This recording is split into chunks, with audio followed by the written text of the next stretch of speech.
अकेला यात्री। कहानी एक आधुनिक शहर के एक युवक की है जिसका नाम आर्यन था। आर्यन एक अद्वितीय आत्मा था जो अपने शहर की दिनचर्या में समाहित था। उसका दिन एक दिन सामान्य से था जब उसने एक रहस्यमय स्वांग देखा। एक शानदार रात जब आर्यन अपने आसमानी टेरेस पर बैठा था, उसने एक तारे की ओर इशारा किया। उस तारे ने उससे कहा, तुम्हें अपने जीवन की यात्रा पर निकलना होगा। आर्यन ने उसे हैरानी से देखा और कहा, यात्रा? कौन सी यात्रा?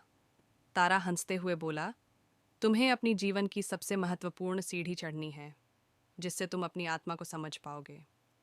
यह कहकर तारा गायब हो गया और आर्यन की जिंदगी में नई एक यात्रा की शुरुआत हो गई। उसने अपनी सारी संपत्ति को बेचकर यात्रा की तैयारी की।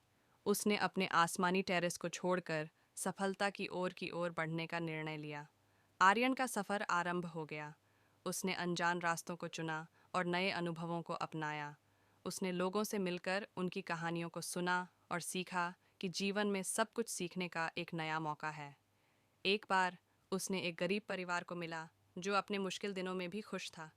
आर्यन ने पूछा, तुम्हारे पास कुछ भी नहीं है, फिर भी तुम इतने खुश क्यों हो? गरीब आदमी मुस्कराए और कहा, खुश रहना हमारी सोच पर निर्भर करता है, नहीं दौलत पर। आर्यन ने उससे एक महत्वपूर्ण सीख प्राप्त की। खुशी सिर्फ सामग्री से नहीं, बल्कि मानवता की अच्छाई से भी आती है।